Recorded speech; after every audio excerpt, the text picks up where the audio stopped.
Sore-sore padang bulan. Ayo kanca.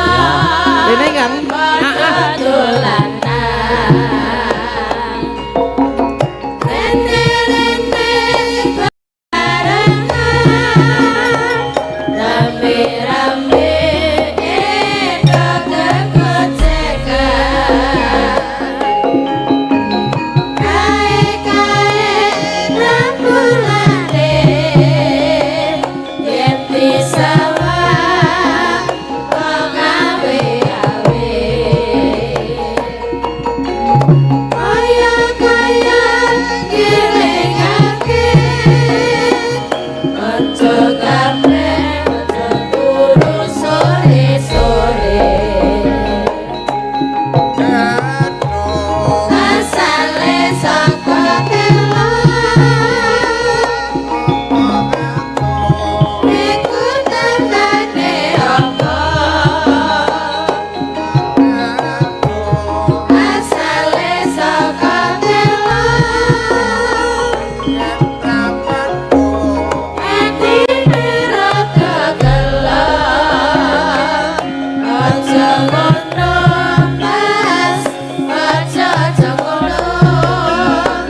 Gara-gara Kang Gareng. Gara-gara Kang. Heeh, gara-gara. Soan ana ngendi kene iki? Padukan Gejayan. Heeh. Condong catur ya, Truk ya. Heeh, bener. Anu apa jenenge iki? Acarane apa acarane? Wayangan. Apa arep acarane apa? Ora maksudnya iki dalam rangka apa? Iki dalam rangka apa jenenge? Tasyakuran. Kok tasyakuran to? Merti dusun. Nah, kuwi merti dusun. Heeh. Kuwi merti dusun kuwi mujudake rasa syukur marang Gusti sing wis paring rezeki lan keslametan. Ngono, Truk. Heeh. Terus karo nglestarekake budaya lan tradisi leluhur. Nglestarekake iki. Ha iya no. Lan nguatke tali kekeluargaan dan kebersamaan. Oh, dadi ngono kuwi to, Truk to. Ha iya, heeh. Terus karo apa jenenge? Karo nganu gong apa jenenge mbok pisan-pisan iki anu doa-doa ngono lho Gong, kowe iki ora tau doa-doa Gong. Heeh, Bakong ki wong rapik kok kowe iki. Lah ya tak jajale. Kene iki to ya apa jenenge anane ana marti dusun ning Gejayan kene iki. Heeh, ngapa? Ya apa jenenge muga-muga nggih mugi-mugi warga desa diparingi keselamatan. No, diparingi kesehatan, rezeki ingkang lancar lho, ngono. Terus diparingi katentreman. Ngono Gong. Heeh, amin iya. Kene ya iso Gong, iso wae aku kok. Padake kene iki ya le mikir nganti ngombe botrek 5 iki mau. Padake. Kowe iki ngombe botrek, mumet banget aku mau ngon limbukan mumet banget aku. Rasane kaya apa jenengane? Dibengke sirahe.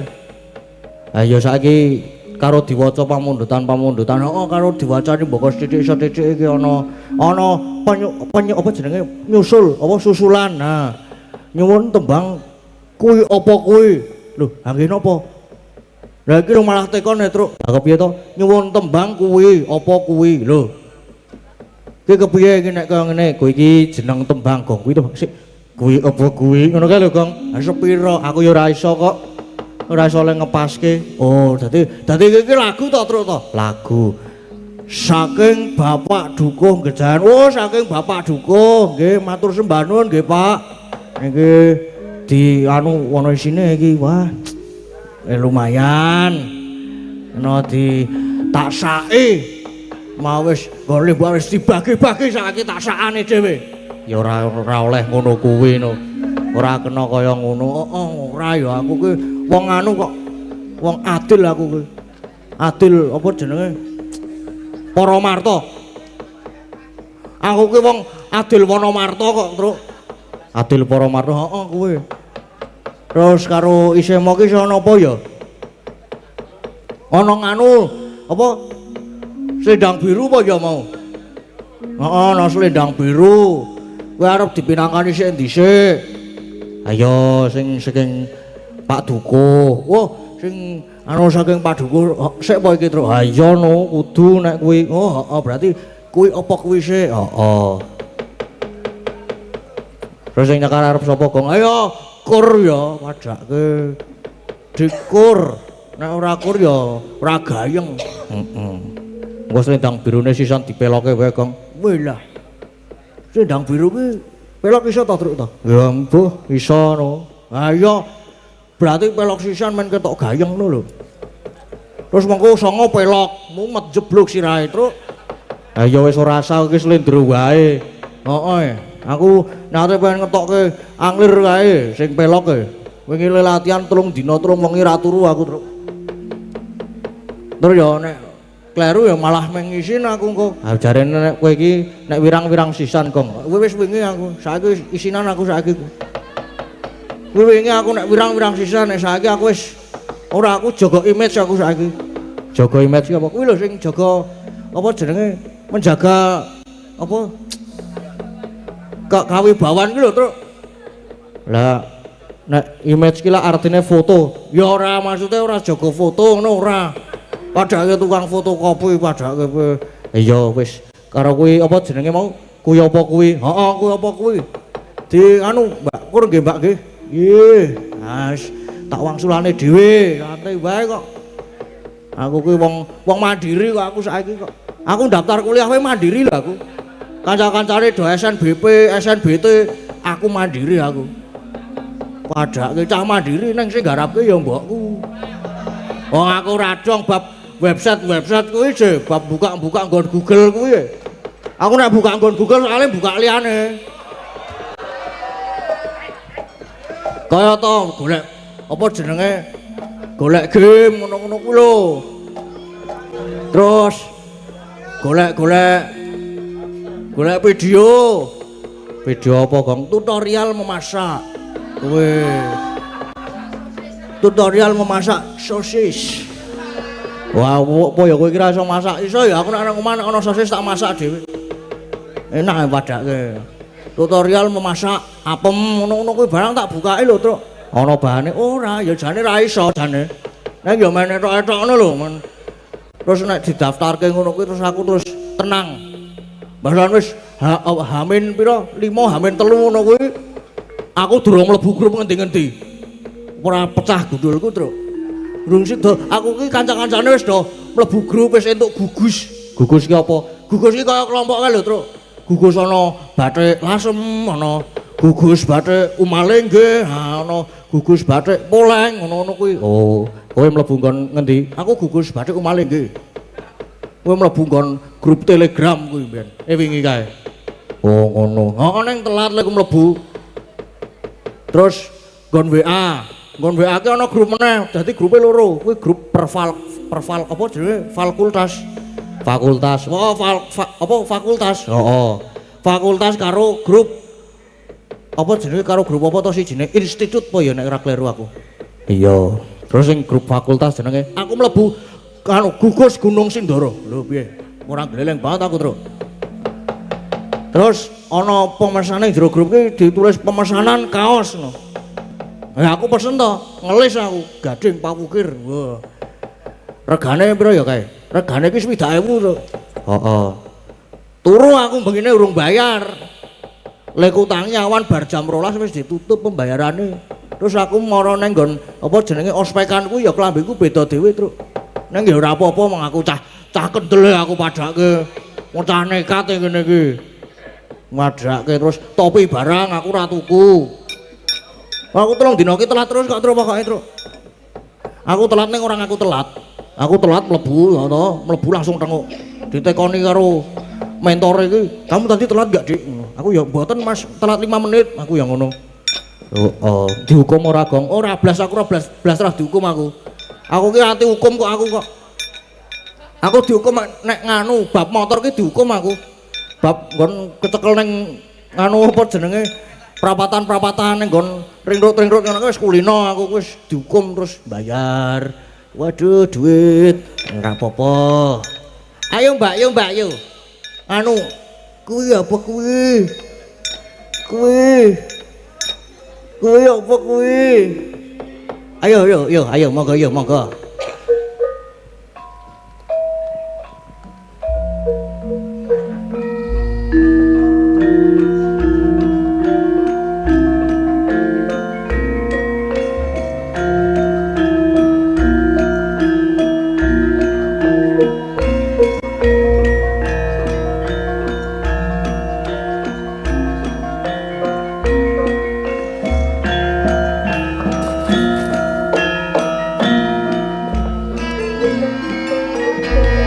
Kuwi apa kuwi?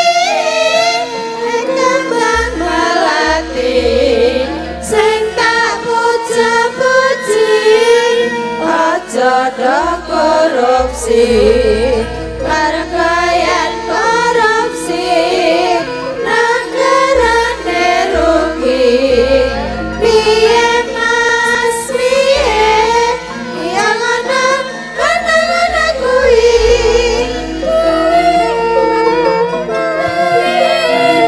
Kembang menor, sing tak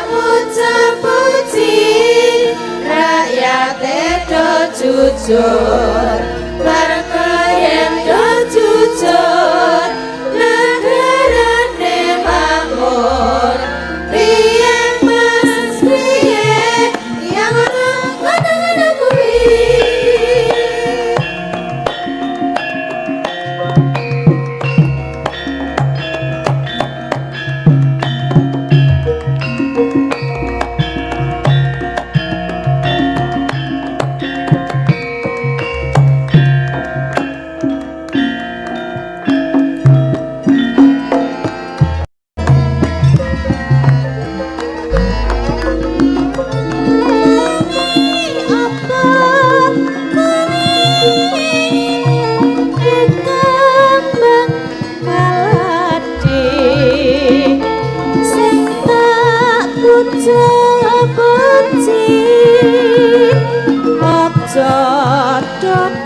Korupsi mereka yang korupsi negarane rugi piye mas piye aja ngono kuwi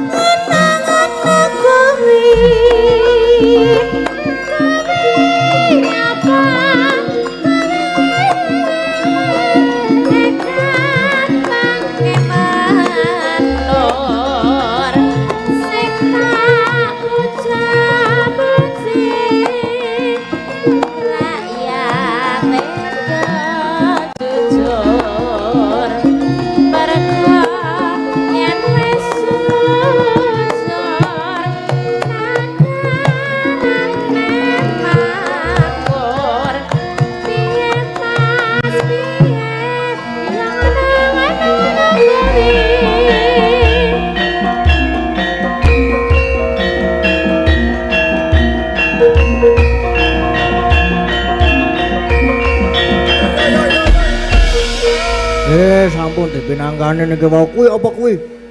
Nggih nganu pinangkani pamundutanipun Pak Dukuh. Nggih sampun nggih Pak.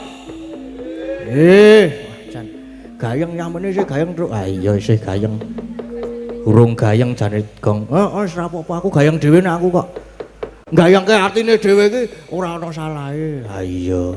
Ning ya karo apa jenenge paring panglipur ki ya. Ha iya madake kene iki ya ora iso nek kon nglusuke iso ding sithik.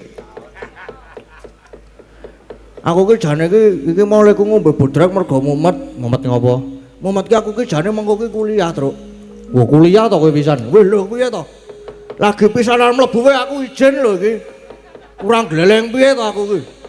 Ale mau arep izin kepiye? Aku lek mumet kuwi engko izin ning sapa? Lek izin kepiye? Monggo lagi pisanan mlebu wae wis izin. Ayo mangkat. Piye? Mangkat. Tidak bisa ya bubuk ya aku ya wadake ya. Nah, berangkat piye ijen kok wadake. Wah, kon tekan omahku ibu mbukake gerbang lo jeglek, Bu, izinke ya aku bablas. Mas, penak banget. Tangi jam-jam 2 ngono kae. Wah, sehat bugar wadake. Ha iya ngono kuwi. Nek ngono kuwi ora oleh kerep-kerep mengko ndak kowe kesuwen mengko lemu kuliah. Ya ora kerep ya, Truk. Iki ana. Iki apa jenenge? Jajal mengan. Jajal piye? Jajal izin pisanan iki kepiye ngono lho. Engko njuk dirasani ora. Ora apa-apa kulino dirasani. Heeh. Kulino aku ora masalah aku. Arep apa? Aku sing rasane ki ning mburiku aku ya ora ngerti kok. Sapa? Embuh. Ha iya ngono kuwi. Nek mengko izin tenan apa ora? Ya tergantung. Ono aku bingung leku bingung carane le izin ya mengko nganu apa? Message apa jenenge kirim WA ning kancane aku engko diizinke ya nek ditekokke ngono kuwi wis mlebu izin. Neng paling dicatet A. A ki apa nilai apa, Gong? Alfa. Alfa ki ora mlebu tidak ada keterangan. Terus bar kowe apa jenenge le kuliah suwe. Terus suwe banget. Terus dadi angkatane kae kancaku. Wah, teneh. Ayo aja. Mosok kowe mbaleni PKKMB ya, Gong? Ya, ya mah aku nek kon mbaleni. Wingi aku apa jenenge kon gambar. KKMB iki apa jenenge sing ospek jurusan ospek pedalangan iki kon gambar kaos digambari mburi gambari wayang. Aku semangat gambar kae aku. Wih, butane gede ku lho. Heeh, terus ambasar kan kono diomongi iki engko anu ya. Le nyuwara tekan rampung ospek jurusan iki tetep nganggo sing tok gambar. Waduh lah aku ya omong-omongan karo iya. Ditekone ngono karo Wedeng enak ora panganane? Enak. Karo gereng-gereng kae aku lek omongan ki. Heeh, ayo ora apa-apa. Heeh, terus kleru pisan, kene iki digambari cangkem buta lho. Kancaku nganti raine ireng kabeh. Wong kleru terus kok. Ha iya, kowe kok meng kleru pisan. Aku kan wong anu, wong pinter kok, Truk. Dadi ora bakal kleru aku. Ya meng kleru pisan kuwi tak sengaja. Umpama ora tak sengaja ora kleru ra iku resik jane. Gleleng kok, gleleng wae aku gleleng saiki. Engko izin kok aku engko izin gleleng wae izin. Besok mlebu terus kamplengi kowe, Gong. Kamplenge genti padake kok. Ya ora ngono kuwi. Sekirane sesuk ana kabar aku arep dikamplengi izin meneh ya aku padake. Karo izin meneh men ra ketok. Ha iya. Engko nek diparani omahmu, wah gampang tak ajak ngopi. Lah nek omahku wis wilayahku wis ora iso ngopo-ngopo. Wis wilayahku wis Purbawasesa nang tangane Bagong. Gleleng saiki. Gleleng wae padake kok. Karo menangane sing apa jenenge mau Selendang Biru. Selendang Biru ki apa jenenge? Kur ya. Kur. Selendang Biru kur e. Ya mengko iso ana gelo barang. Gelo ana gelo apa? Isih. Gelo ki mau panyunane Mas Aji Banyumas. Terus sing anu sapa? Sing nembang sapa nek kuwi? Sing gelo kuwi. Bupras po ya mau. Wah, ding mau lali aku nggone mbukan ora tak tokke ora apa-apa ning kene engko ya. Kira-kira gara-gara ki tekan jam 3 ngono wis jos. Bar gara-gara langsung tancep kayon. Dadi songo menyuruh ki ora ono. Ya ora oleh kaya ngono kuwi ya. Heeh. Ki anu sik apa jenenge? Selendang biru sik. Selendang biru. Kur no padake. Ayo. Aku nganu wae ora ya.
Sapa ya?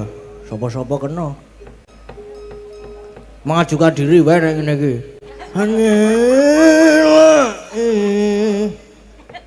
Mengajukan diri.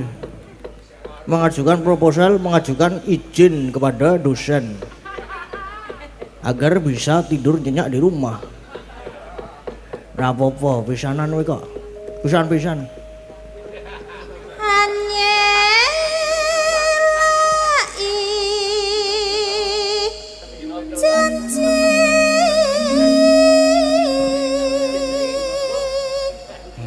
Ijen ki sedina pindho. Ayo Sidora, arep selendang apa aku sik? Lah manut. Ngaku ya manut. Kono aku omongan dibebet selendang. Ya omong sik. Hah? Ya omong sik. Ora sida. Aku mah ngarep omong aku ki sedina ijen ping pindho kok. Ya aja kagolan ngono kuwi ya. Aja kagolan ya. Ora. Ora ya, aku ora kagolan ya. Aku kan wing ijen pisan. Besok meneh. Aku sik ya.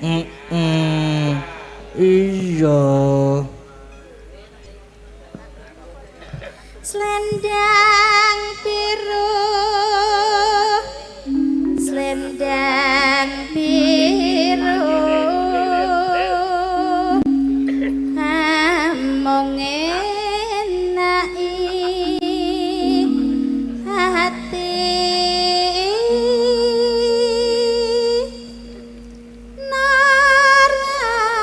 Tekan batin setiamu. Selendang biru. Arep sing saiki sing demung dhewe. Demung loro kae wis entuk tambahan akeh banget lho kae. Anu ngedemik. Entuk tambahan akeh banget kowe kok. Mau ya ora sida mbayari angkringan. Sesuk ngijen ke aku wae, Om. Ngijen ke aku wae sesuk. Beres. Wih. Beres? Nggih. Ngapusi ah. Tak genteni le kuliah, Mas. Oke. Beres. Heh? Lah ngono arek genteni aku kuliah. Yo, ayo Om, yo. Selendang biru.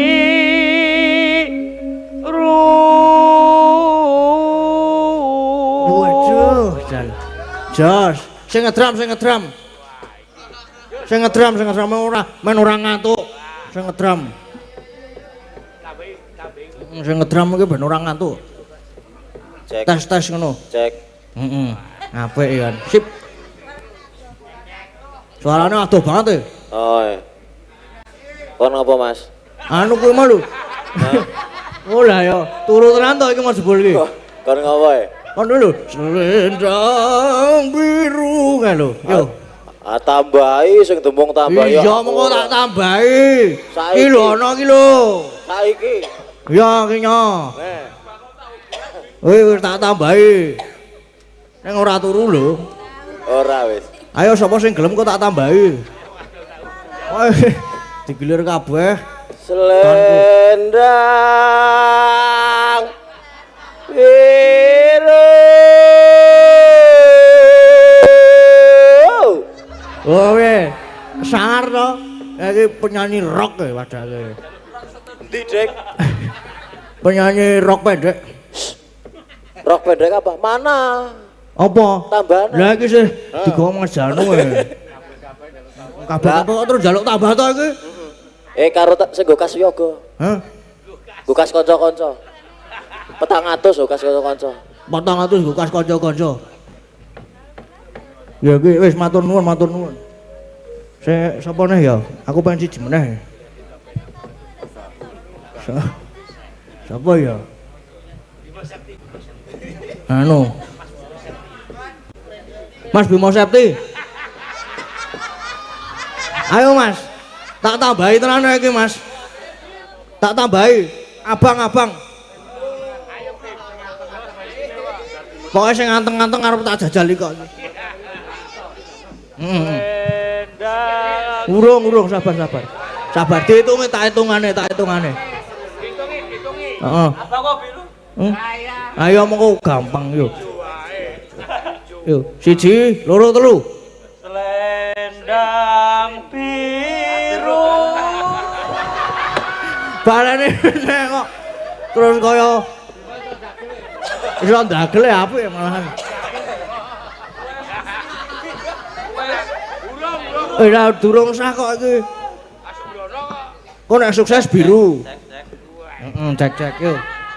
Jiro lu. Selendang biru.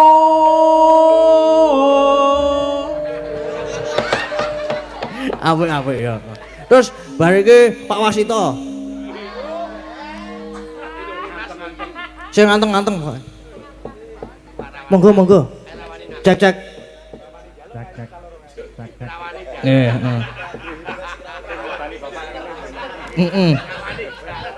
Ayo. Diabani apa ora, Mas? Ayo ya ora ning. 1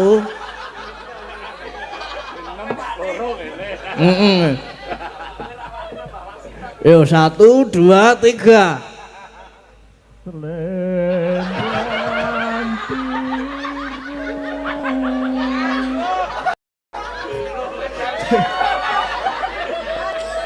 Ganti mek nganu suarane kaya ning jero banyu. Ngagem mixer niku. Gantos mek. Sopo meneh ya kira-kira sing anteng ya.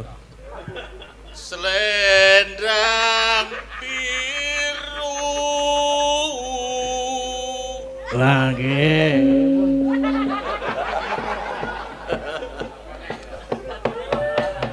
Ayo ngene iki jenenge apa jenenge? Heeh. Ya kuwi mau. Sopo meneh ya kira-kira ya? Sing Jaipong. Ayo sing Jaipong. Ditambahi iki tak tambahane kabeh. Tenan iki lho iki tasku ning kene glo iki. Beres iki engko tak tambahane. Ning bur iki engko mlebu sake dhewe-dhewe apa mlebu kas.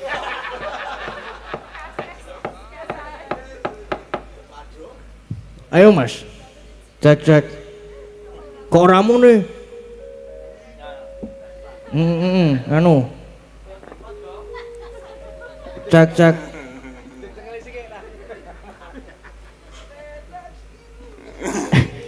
Ora guyu lho Mas. Emah aku rek guyu. Selendang biru.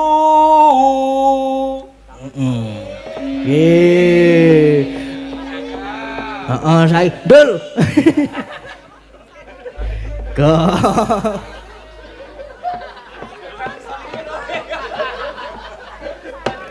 Kurang ajar kowe Gong.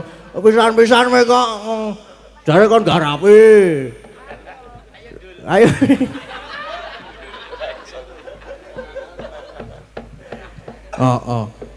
Karo diteruske. Ayo teruske.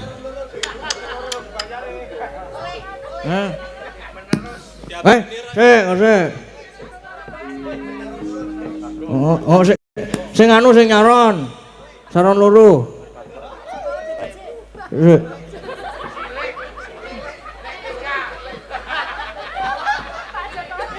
Ayo Mas. Selendang biru. Mas nganu, Mas Bigi. Yuk. Mas aku iki jenenge. Oh. Miki. Das. Cek.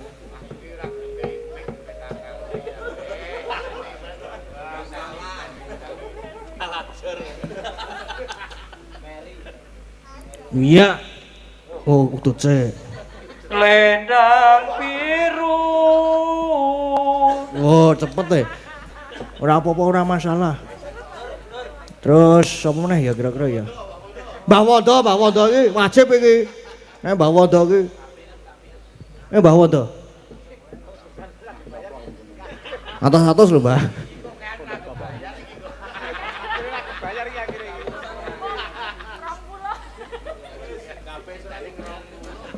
Iki kok kabeh do njaluk iki kira-kira kowe engko kandel kowe tasmu iki.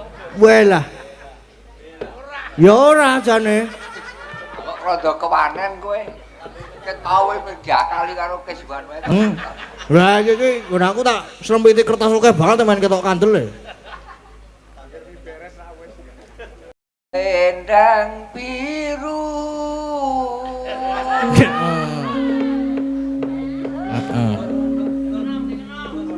Terus Mas Nur Boy. Ayo Mas. Oke. Tidane kabeh iki arepan aku ora masalah. Wis jam 2 kowe kok. biru.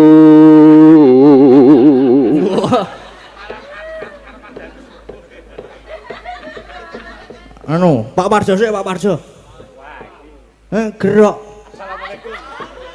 Ngapuse ah.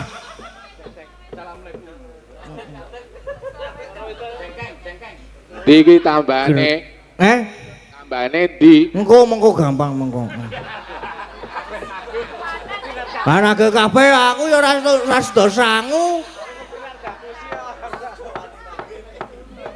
Donage aku engko medun-medun radine dipuamplengi tenan aku engko. Ayo mengko meneng-meneng le medun metu mburi kelir. Heeh kok mbrebos kene iki wae aku. Medun kelir aku, medun panggung wis lon-alon. Diteruske wae, diteruske yo. Ndak selak diantemi, ndak selak tagihanku saya akeh mengko. Nek ora gak diteruske ndak sing nagaku saya akeh. Ora njaluk dum sikik. Sapa ki sing ngusul mau?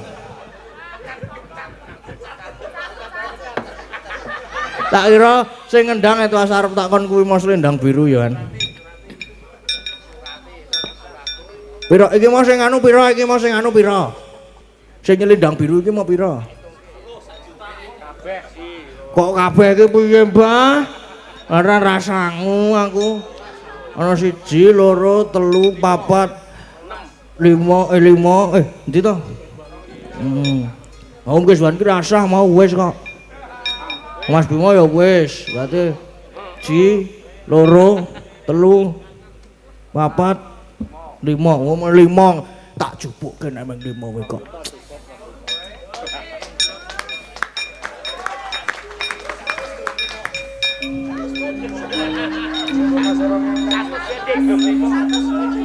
Endi ya ora ana ya? Keri apa ya?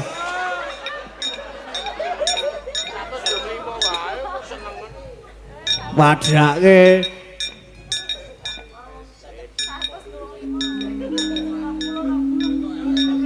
lho surat ilang. Ameng kari kuwi kok isine kok arep golek apa? Ora ding ana ding 0, 4, 5. Padake cah. Biru kabeh men rata, men padha. Nek abang ndak engko ndak ra sangu. Wis biru wae wis cukup aku ora arep jajal-jajal meneh. Ndak ngentek-ngentekke dhuwit. Sesuk tak jajale meneh. Aku wong ora ndek kapok padake. Ora apa-apa, cangleleng ngene iki padake. Piro kelong piro? 250 ora apa-apa. Kowe iki meng sanguku setengah dina truk ngono. Heeh. Setengah dina ki aku ki nek 250 sedina entek 1,5 juta. Tak nggo apa jenenge? Servis HP. HP-mu piro, Gong? 3 HP-ku. Nek sing mudar 2. Dadi meng ndek 1 jane iki. Mbak kurang piye? Wah, ding. Lali aku.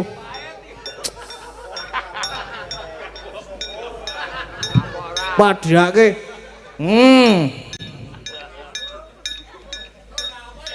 Nah niki 300 Gong sidane. Alah sangku setengah dina, Truk. Santai wae to. Madake. Sapa meneh sing arep? Nang aku ora arep ngenehi wisan. Ya mung sing arep wae ngono lho. Sok tak nggo nganu arepan. Nang Happy Pupi ya. Madake. Ora iki ya golek hiburan. Heeh. Diteruske Gong, teruske no. Wis entek edite. Iya. Jare ana siji ding iki. Nanggung nek siji ning dompet kok werna biru dhewe iki nanggung jan. Nek ora ana kancane iki mesake aku sakan. Oh. Ya sesuk dinggo. Aku nek ora dinggo bengi iki emoh aku. Golek warung. Nek ora arep tak nehke yoga-yoga tak golekke warung wae. Ndak entek ditenek anu. Ndak do tuman. Kaya sing demungke terus tuman.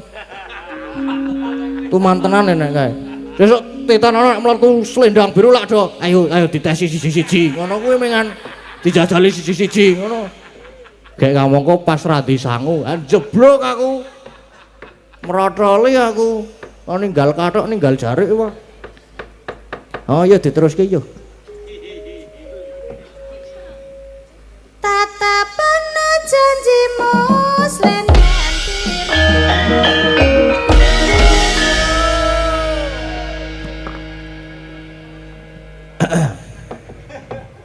Ya lagi nyumet ya aku ki karangan yo. Ah saiki piye to? Sak bungkus rokokku sak bungkus kira go 55.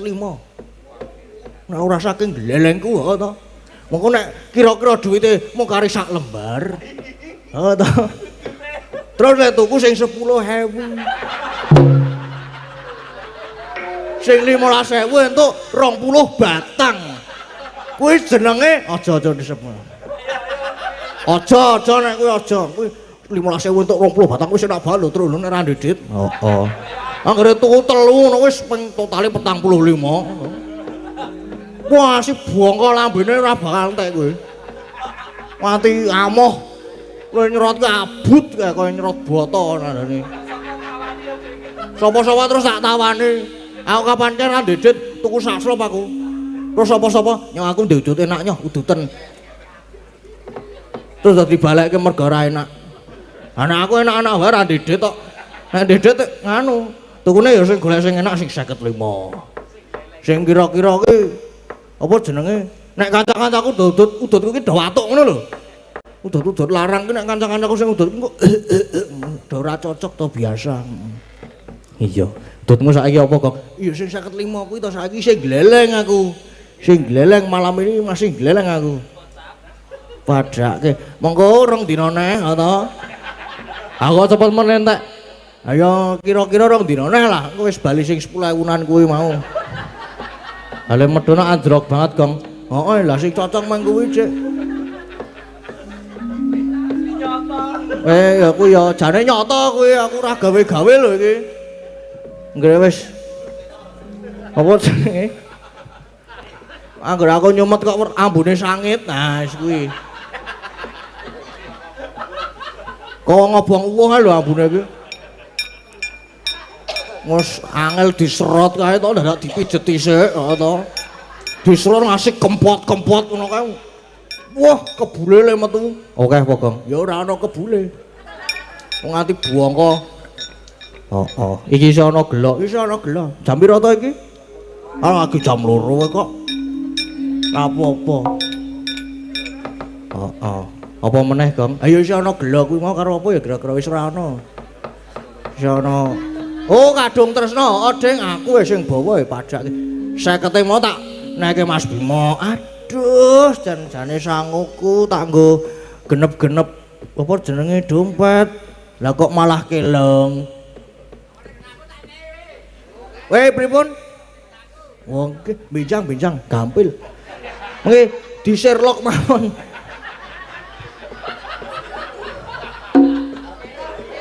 Kowe kok apa jenenge? Kok nek kowe rono ditutke kanca-kanca lho. Apa? Heeh, kowe ngomong ki nang ngisor wae. Nek nang kene ndak diomong anu ya ditutke ya. Heeh.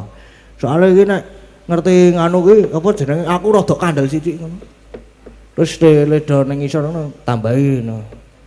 Wingi ka aku nyusul wayangane sapa? Mas Bimo Aris ki sing ngedram kuwi. Tak nganu wae. Wah, wingi wayangan ora ana guyumu ki ana sing kurang aku ngono kuwi to. Mbok menawa wonge tersanjung, heeh to terus nyangoni. Ha kok jebul ya mulane sok ditambahi ngono. Ayo wis ditambahi to, Bang. Ah wis iki mau tak tambahi. Entuk ya jane ra entuk udutku siji ra entuk. Ra entuk emang apa jeneng kurang 5.000. Kurang 5.000. Heeh. Udute kan meng anu, apa jenenge? Kae apa jenenge kuwi lho sing biasane banyak di kalangan masyarakat kae. Oh, aku ngerti. Yang regane kira-kira 3.5 ngono kae to. Watuk aku nek udut kaya ngono watuk. Aku nek ora sing 10.000-an ora marem nek sing 10.000-an sing angel diserot. Lah iki seneng sing angel diserot kuwi. Ya sosok, heeh. Aku ki wonge fleksibel kok. Nek ndedit ya golek sing enak. Ra ndedit ya saanane. Wah, anggere wis jan wis entek cling ngono kan ra ndudut ya golek tetekan nggon aku dhewe ngono kuwi. Sing iso diobong. Pepete ra ono nglinthing kertas. Ngobong warung. Apa kok dobong? Aman aku iso nyolong udut-udute to. Ngono kuwi carane ngono kuwi lho. Heeh. Sip, pinter kok Bagong kuwi. Padhake cangglelenge aku kuwi. Heeh. Saiki anu apa jenenge? Gelo. Oh, kadung tresno sik po. Waduh, jan ya. Kadung tresno sik, Gong. Heeh. Kok dadi ilang kabeh bahanku nek aku wis tegang ngene iki wis hilang kabeh engko anuku. Apa jenenge? Apa jenenge kuwi mau? Bahanku kuwi dadi ilang kabeh. Ha iya, ora apa-apa mengko golek meneh gampang. Mau anggere apa jenenge kowe ngetokke dhuwit meneh? Wah, kuwi bahanmu metu meneh, Gong. Heeh apa? Heeh. Saya meneh iki lho, Gong. Kuncine iki ana ning mburimu, kuncine ning ngono kuwi. Kowe nek kowe ngenehi sik biru kaya mau. Wah, lek ngenehi bahan dledek terus saya saru, Gong. Aku sosok ora ngertokke iki mergo dalam pikiranku iki terlalu saru apa ya saru apa ora ya ngono kuwi aku ki. Ora bahasa mak trucut ngono ki jebul saru banget lho. Kaya to. Blancu ngono kae.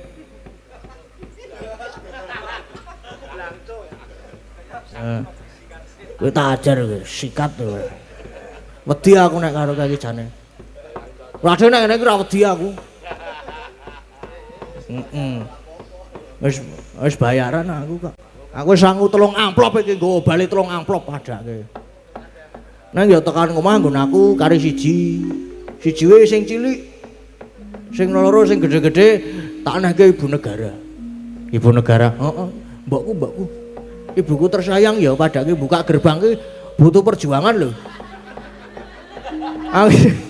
Anggere tekan ngarep omah ki tak apa jenenge? Tak telepon kae. Tak ngene templeke kuping terus lagi dijawab kono wis ya ngono kuwi tak pateni kluk glek ngono kuwi wis dibukake gerbang kuwi perjuangan lho ngono kuwi perjuangan tenan kuwi tak gugah tak telepon terus mangko terus Bu iya ngono kuwi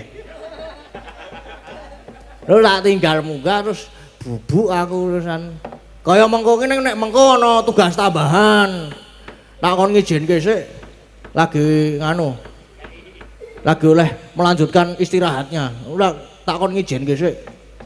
Engko izinke lho Bu, engko nek ora diizinke tidak boleh istirahat. Aku yang ngono. Kok kejem. Ah mumpung amplope isih tak gawa. Padhake kene iki. Dadi nek ora diizinke amplope ora tok nehke. Ora. Kuwi jenenge teknik trik kuwi ngono kuwi jenenge. Ngono. Heeh. Kowe sida kadung tresna apa ora? Sida ya sida. Ngenteni aku ki, ngenteni suarane Petruk. Mas Prana reng, raimu elek-eleki ya? Heeh. Ora omong. Ora arep omong. Diwakilke tambahi. Iki nek diwakilke tak tambahi lho iki. Tenan iki nek ana sing gelem makile tak tambahi meneh iki. Abang nek iki tenan. Ning mau aku entuke biru ding mengan. Ya biru wae nek no. Wah, ning ae. Kalah ya aku. Aduh. Yo, kayak ayo.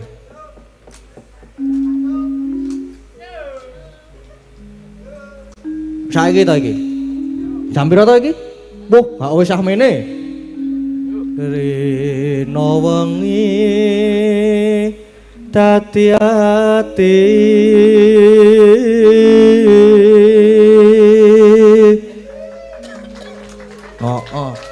Sekarang yo le ajarke kira-kira meh setengah tahun. Tanpa dahar tanpa nendra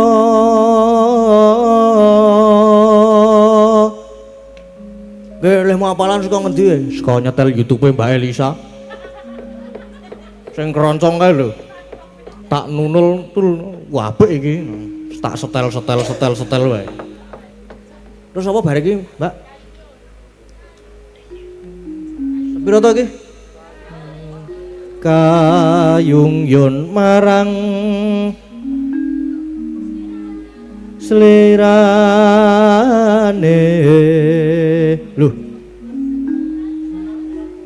Bener ora iki mau? Bener to? Tansah kumawange netra. Apik ya? Ya lumayan lah. 2/10 lah. Jero ati kadung tresno.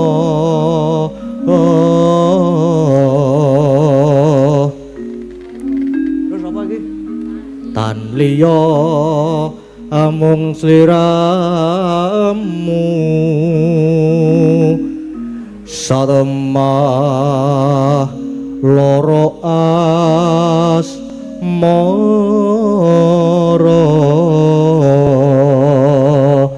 Sak sing kok tak apalke lho aku misone meng kuwi kok. Terus sing anu sapa iki? Sing nyekel sapa iki? Ayo sing sok tak tonton to sing sok tak apali. Sapa?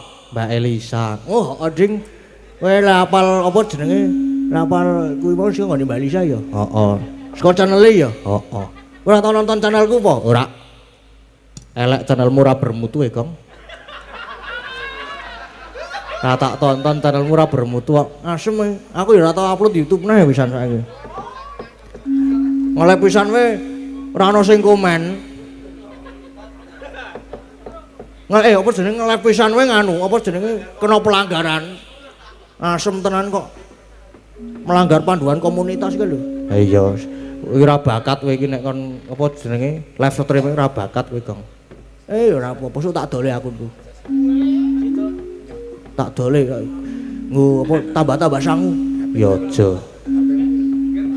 Heeh. Ya Mbak yo. Oke. Oke.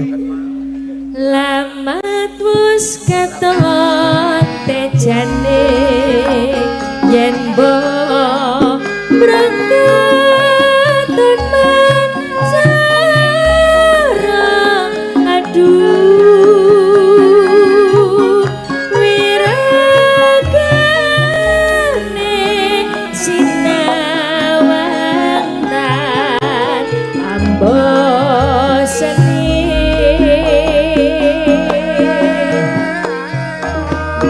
yen besengut limbuh katut nyoto jeni gomrak ati aduh lestari yo kan lilo bisa saring mo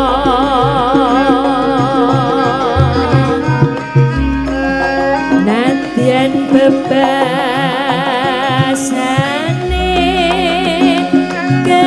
kelingan godhong salambar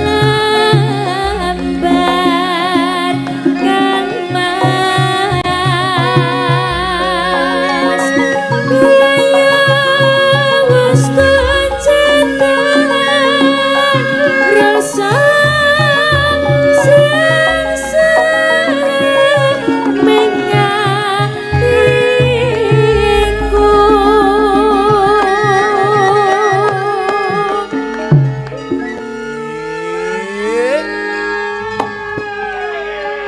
Wah, jos.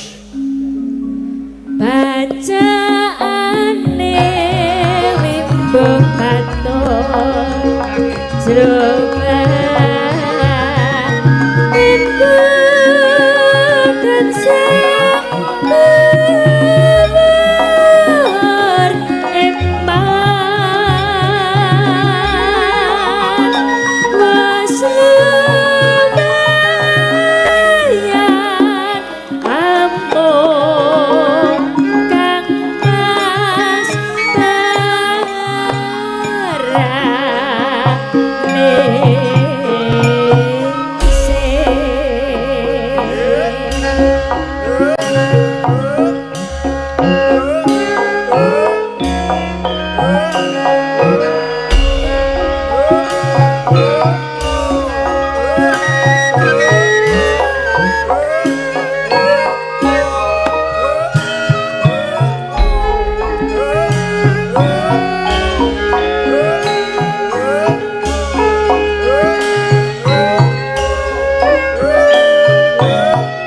Nyuwun kur nggih Mas Gading.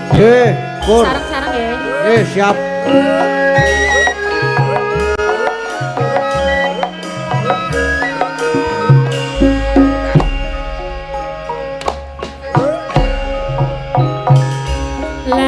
Lamakus katon lejane yen mbok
Lah ya wis kadung tresno wis berarti isih kurang gelo. Niki nggih wonten pamundutan lho Mas Weh, Bagong. apa? Dari Mas Dadun Pacitan menika nyuwun sambung wanci dalu. Sambung wanci Mbak dalu. Agnes, nggih. Nggih, pun langsung mawon Mbak Agnes. Ayo Mbak. Ngaya no sing direquesti we Mbak Agnes kok. Wis setengah telu lho Mbak iki Mbak. Ora apa-apa bubar ke jam 4. Jake. Sing gedhe pangapuramu Kang Mas papujanku jajantung atiku sambungku mau wanci dalu ngrubit saremu kelawan garwamu Kang Mas kang atine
terus ana gelo. Gelo Bu Prastiwi. Piye to? Bintangnya warga laras e. Mbah. Kok mbah to? Lah terus apa? Dedek kok beb. Mbah. Didik. Beb. Ayo Beb. Ya. Gelo ya Beb. Oke, Mas Beb. Oke Beb. Ya ampun, Jan. Oh, sing gampang. Bola tak arep terus arep melu joget tuh.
Kaya ngene lelakonku biyen kapan kaya dak ketemu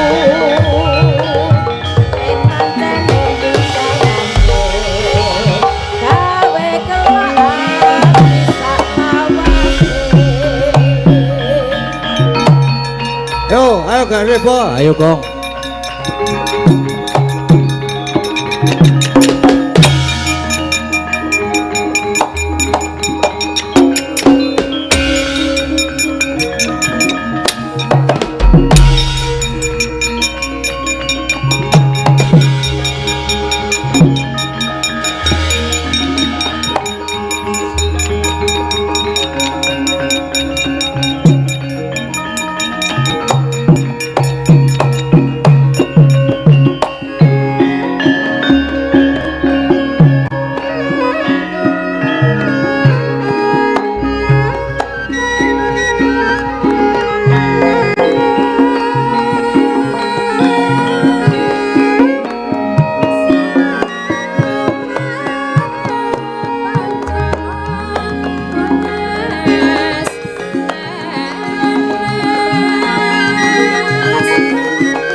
Risang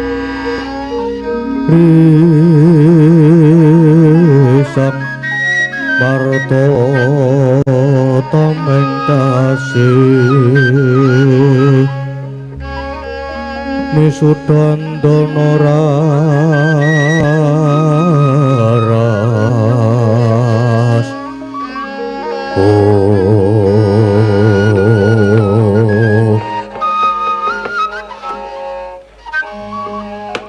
Den ngasuriyen Den nyoto dikandara Permadi saged damel bombong cobi nika mangpirsani sing do sami mirsani pendadaran siswa sedaya paningal namung tumuju dhateng Ndara Permadi sami keplok-keplok sami eram sami gumun dhateng tandang kridanipun Ndara Permadi cukat trampil trengginas den niku ndundane nek tabri sinau tegen mugen nggone ngudi ngelmu ngatekke piwucale guru iya Kakang kabeh yoska panjurune Kakang Semar nadyan mangkene ewa semono Permadi durung rumangsa marem isih rumangsa supaing budi cupet ing nalar isih rumangsa kurang isih kepingin mudi undhak ing kepinteran kawasisan Kakang Semar sorote pandam sula amadangi pasarean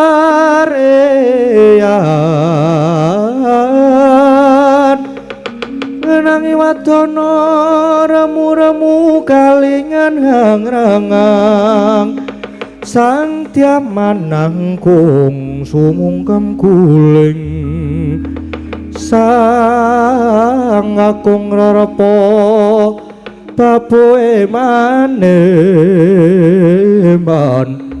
beratan tek branto kulup dadah runting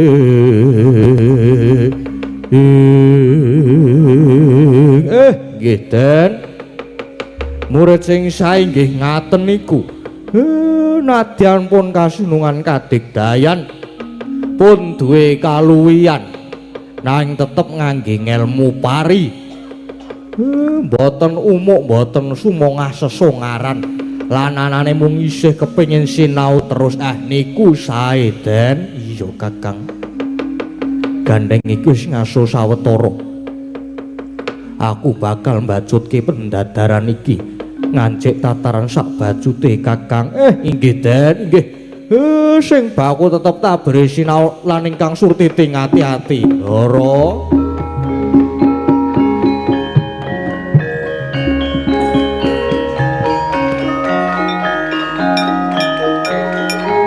Satria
kabeh wae.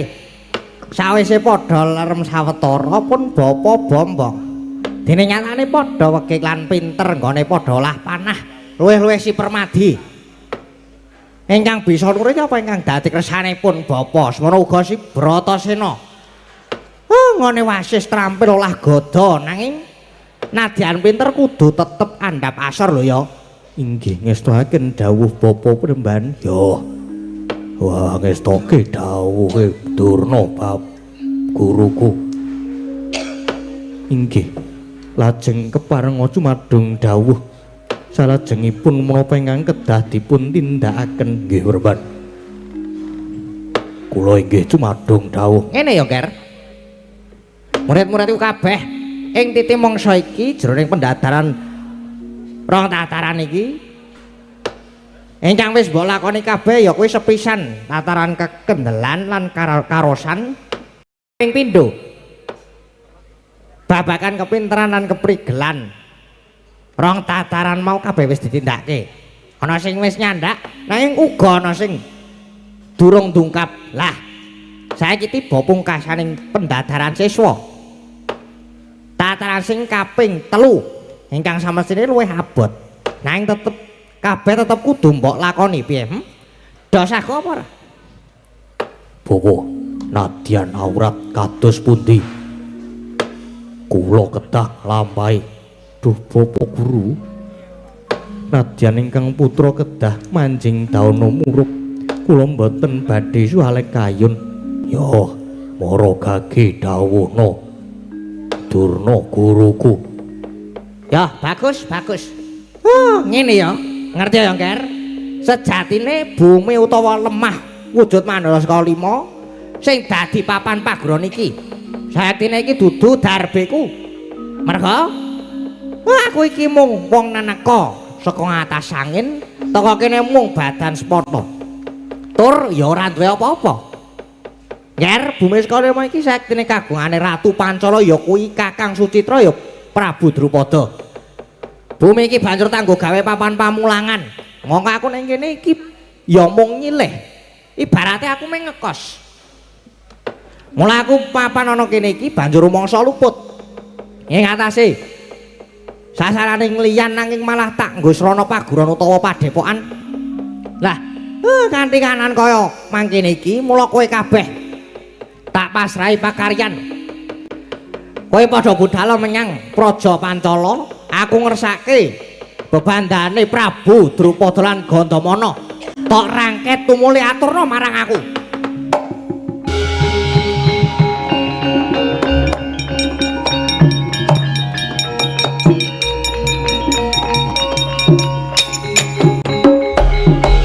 Aduh, Bowo.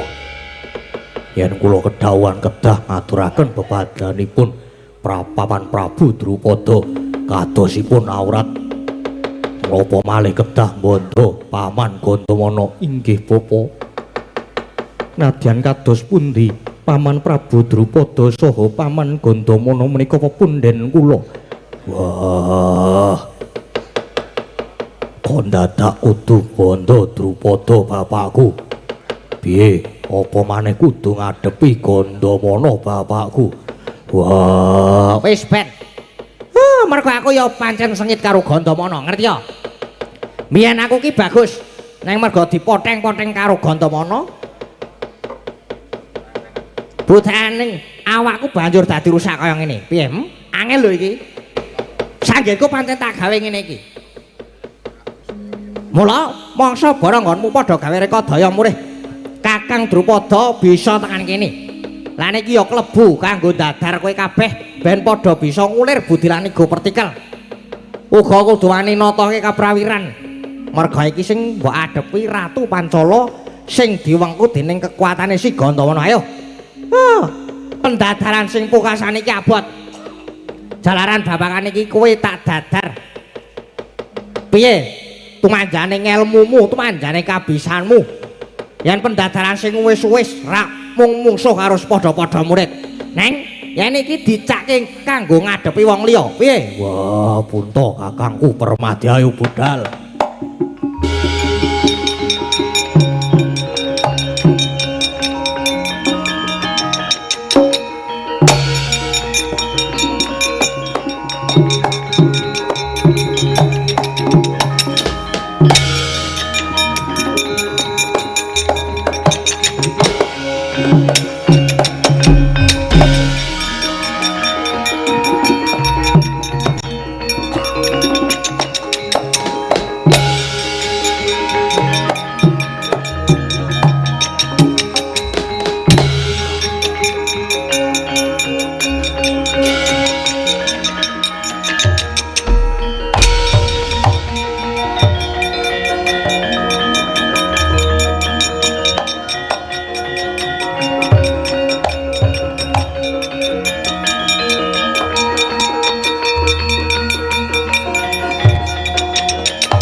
Kok dadi abot rasane dene awake kudu mbondo Paman Prabu Drupada ing Pancala. Nggih Kang Mas, kula tasih enget bilih Paman Prabu Sucitra menika siswa kinasipun Swargi Rama Prabu Pandhu.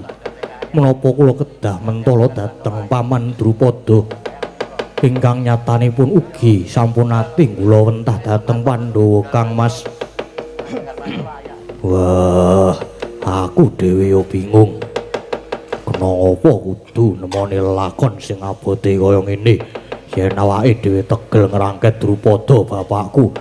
Wah, banjur dosa apa sing bakal disandang? Wah, iki kepiye? Den mangke riyen, mangke riyen.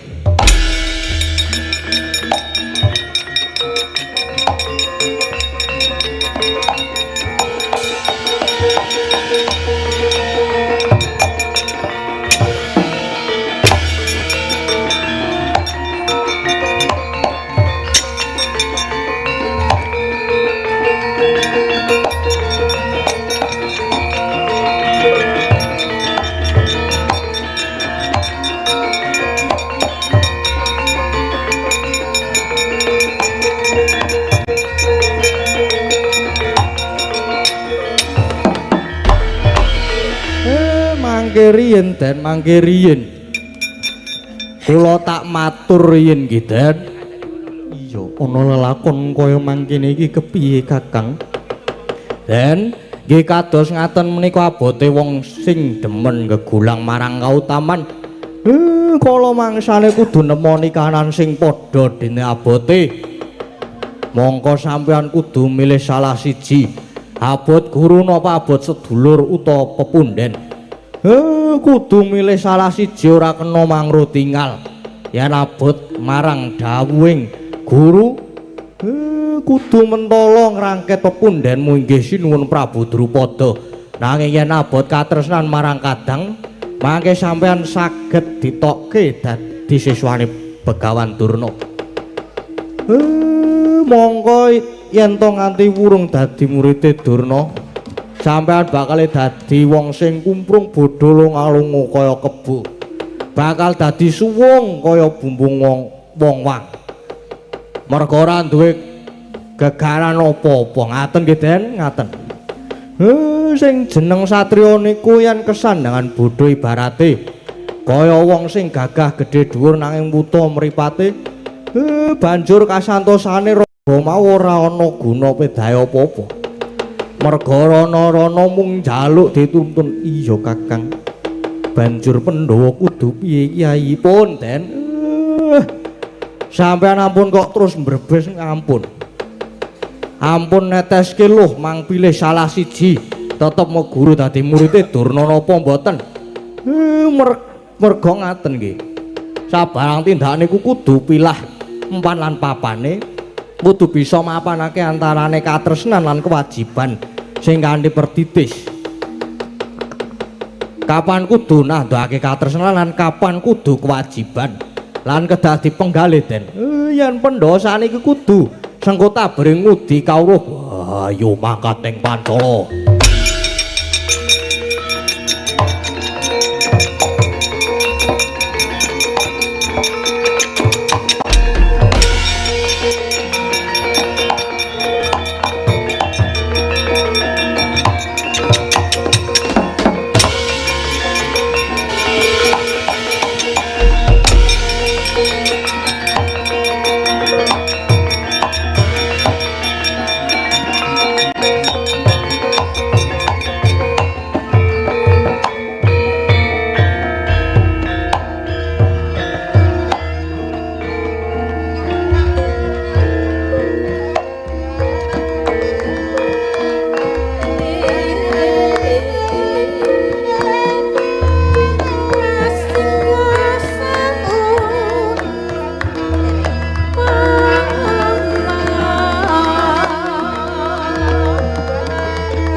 Yaning talaga radi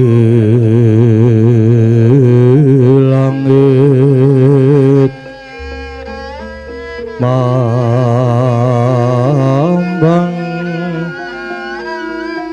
pepasulan upamaneka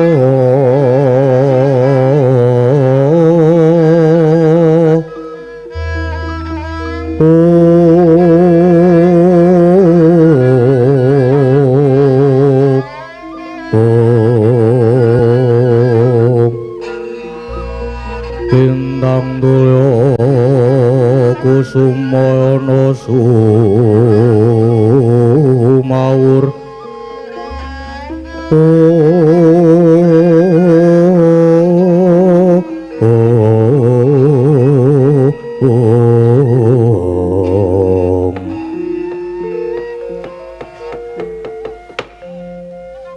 kadhaipun Kakang Yai Gandamana gumun setahun jemleng sarendeng diri sira Yai sawise bali saka ing negara Ngastina lenggah ana ing Mandura Jajar si Adi tetep ora gelem ngasta pusaraning praja ing Pancala maka sautuhe kudune negara Pancala iki dadi duweking Yai Gandamana krana pun Kakang iki mung putra mantune Rama Prabu Gandawayu pun Kakang iki mung wong kang neneka umpama pun Kakang iki ora dadi garwane Mbakyumu Gandawati muga yen aku bisa ngembat praja tanpa palilane Yai Gandamana.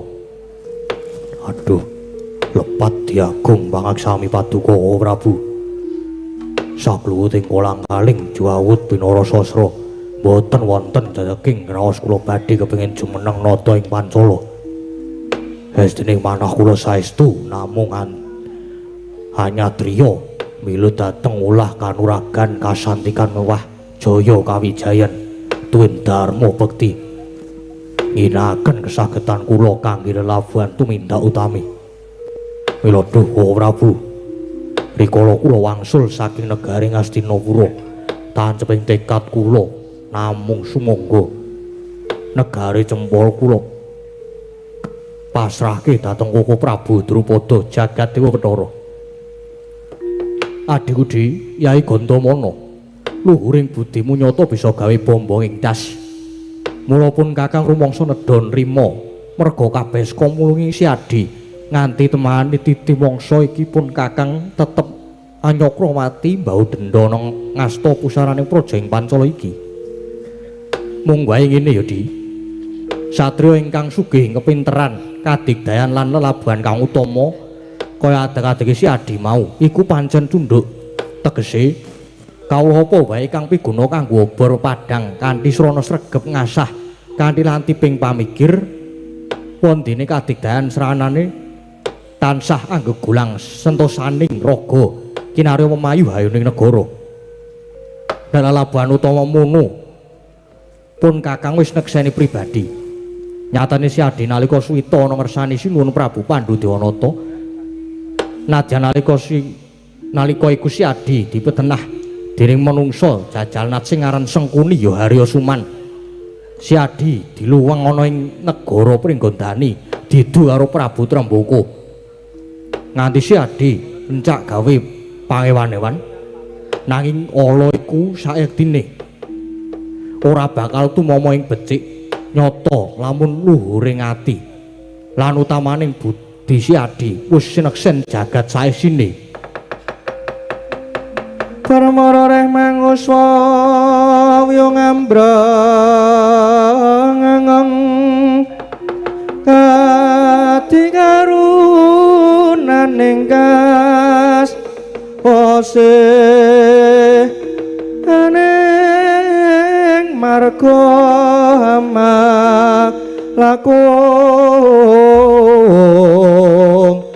risang kondo wastrat moco lang laluhang ngulati Yai Godamono kok dadi ana swara gemuruh gemrudu kae lho kok kura padha tekan kene kae do apa coba petukno Yai.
Putraku Urupati lan para Kurawa inggih Pawan teka ning Pancala kodha gawe harya napa ngaten Paman Gandawana karesan kula lan Kurawa menika meguru dhateng Begawan Durna.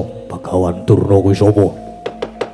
Begawan Durna menika inggih Resi Kumbayana menika pendhita neneka sangan tanpa sangkan Pawan kula tetep dados siswanipun Bapa Durna nanging kula dipun boboti pakaryan kula kedah ngaturaken bandhanipun Paman Prabu Drupada nggih gelem bali apa ora gelem minggat apa ora purun wangsul nanging menawi sampun kelampahan ngrangket Paman Drupada saha Paman Gandawana bangsat elek bentah-entah kowe ponakane Suman ora gelem minggat malah tak babadi Kurawa.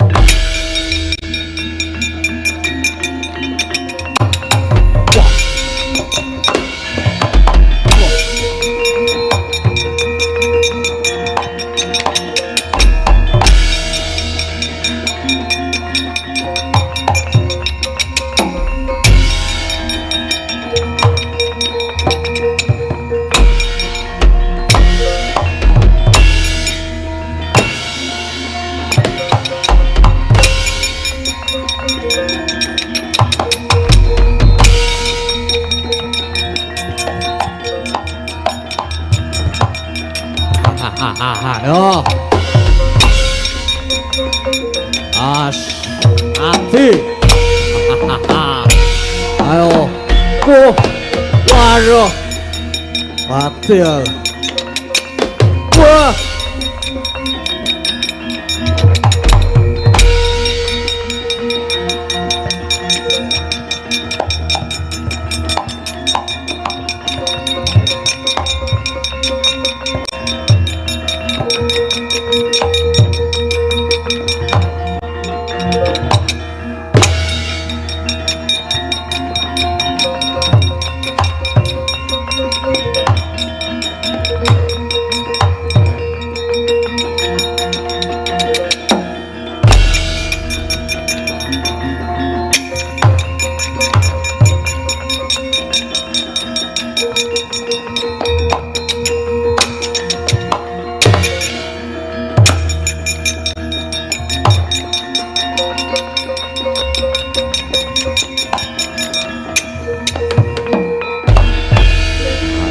Ger Wijo Kangko Bratasena Permadi aja gawe rontok jantungku.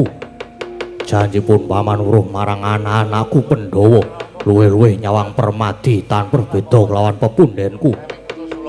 Ya ramamu swargi sinuwun Prabu Pandhu Dewanata. Duh paman nyuwun pangapunten ingkang ageng. Bilih suwan kula sekadang menika kadawan Bapa Resi Kumbayana. Rening kula dados siswanipun kula mundhi dawuh supados nyuwanaken bebandanipun Paman Prabu Drupada ing Pancala paman. Wah ya Gandamana bapakku, aku mung saderma mundhi dawuhe Bapa Guru paman. Ingkang putra kedah kados pundi? Oh, putra-putraku Pandhawa kok ya do melu-melu karo Kurawa to? Apa kowe ora eling lamun kowe darbe pepundhen ya eyangmu Sang Begawan Abiyasa titahing dewa ingkang dadi urusaning titah pitaning janmu kuwi ya eyangmu ing Saptawarga pendhita sing pinter mumpuni agalan lembut. Nanging kena ngopo kowe malah mung kepengin meguru marang pendhita ingkang gendhong mus kaya Kumbayana kae, pendhita sing sumongah sesungaran paman. Menika sampun dados anteping manah lan tekadipun para Pandhawa lan para Pandhawa inggih sampun pita dhateng Bapa Penemban Durna menika paman.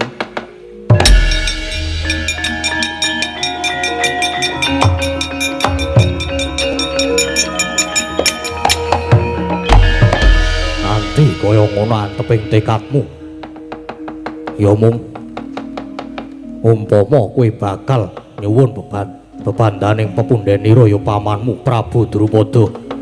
Mestine aku ingkang kudu nrenggalani.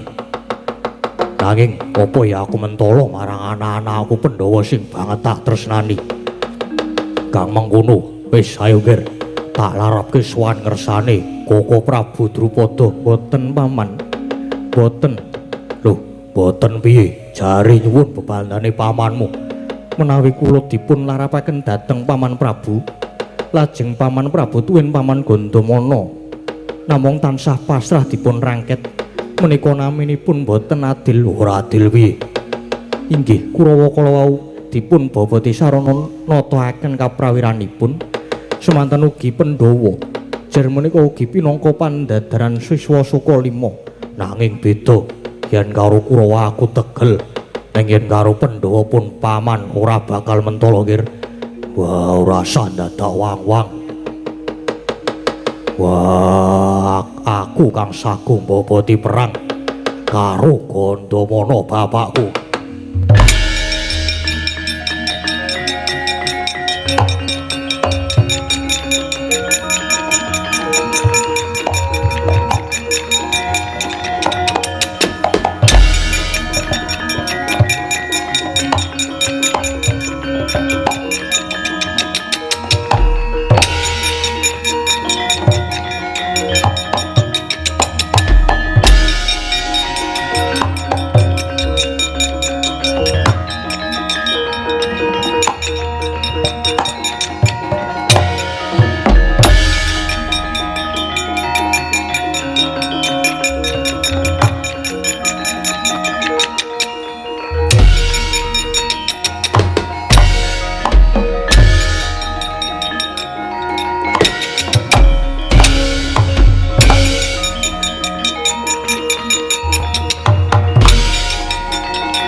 Gotowono Yai.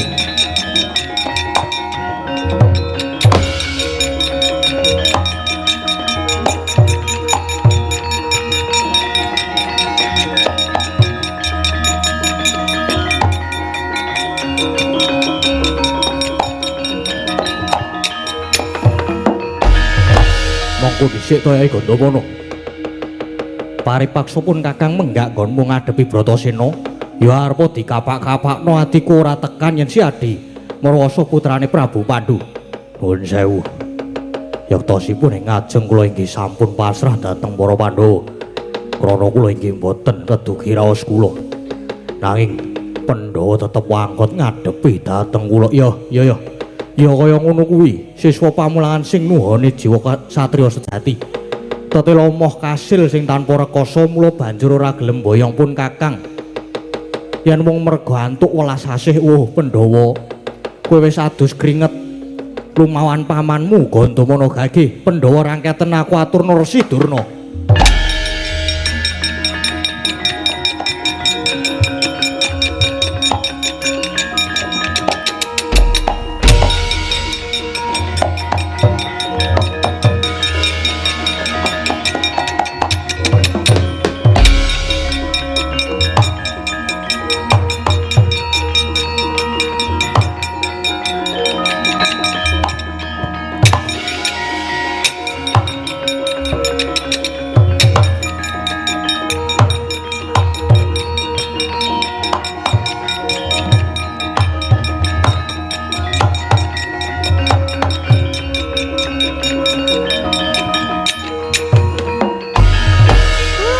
Sucitra, aku nyuwun pangapura ya.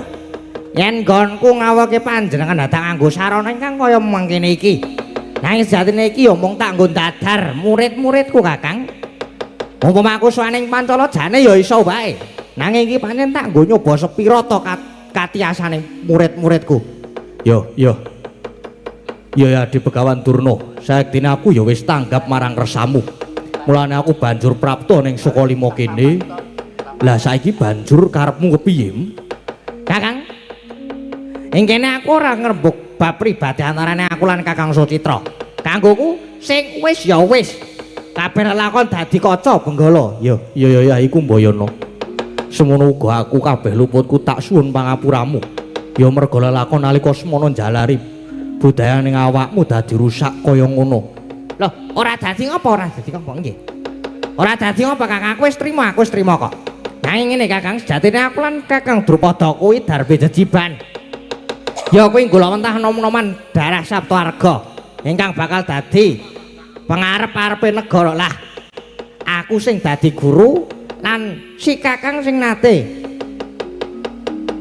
ngajab kawruhe Prabu Pandhu, tegese si Kakang keputangan budi. Mula ayo saiki bebarengan menggalih nggolawentah babakan majuning tumrap murid-muridku Pandhawa lan Kurawa. Kumbayana. Lakasmu wis bener. Nggonmu mulang marang para jiwa satriya. Nyatane siswa-siswamu ya wis padha pinunjul. Lah nyatane anak-anakku Pandhawa ramung mbok cithak dadi wong pinter, nanging uga piguna lan kebak ing reh tata krama. Aku seneng weruh trajange putra Prabu Pandhu dene wis katon mumpuni njaba jerone. Yah. Pancen Pandhawa duwe bobot sing adoh nek ditimbang karo Kurawa. Jomplange kadohan. Ya kuwi lumrah. Merga Kurawa kae kulina urip ingkang ngepama sarwa keturutan. Ya iku ngono. Aku rumangsa bombong dene weruh tandange murid-muridmu wis kasil dadi sadra ingkang pengpengan. Kabeh mau merga saka budidayamu ingkang wis mbok ketok kanggo murid-muridmu. Iku tandane, iku tandha yen to uripmu mung tok nggo ngabdi sak putuhe marang pamulangan. Kagunan lan kabisanmu mbok tumplak kanggo nyithak menungso-menungso ingkang pinunjul. Kang mengkono merga saka bungahe atiku lan tresnaku marang kadangku Taruna Kumbayana. Bumi Sukalima ingkang wis mbok nggo ngedheke lan minterke para siswamu. Mula Sukalima ingkang yektine bawah Pancala iki saiki tak predal. Tak pisah saka Pancala, bumi Sukalima sing sak perdikan tak parengake marang Resi Durna supaya mbok nggo papan pamulangan minterke murid-muridku. Aduh matur nuwun Kakang.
Matur nuwun banget ya Kakang. Saka lima kang dadi papan pawiyatan luhur iki bakal tak upakara sing sabecik-becike. Lan murid-muridku kabeh wae tetep dadi siswa ingkang tuaja nggone ngudi kawruh lan kepinteran. Tak kakudang kowe besok dadi pangarep sing bisa diarep-arep. Dadi pangarsa sing bisa dipercaya. Dadi pengayom sing bisa dadeyom. Aja angkum mundhak akeh mungsuh, aja cidra mundhak ora dipercaya. Tetep dadi siswa ingkang bisa kanggo patuladan. Lan kanthi purnaning lampahan carita iki bisa murakapi kanggo warga sing lenggah ana ing gejayan kene muga tansah binerkahan Gusti. Jinakating kanugrahan rahayu wilujeng sukses selalu.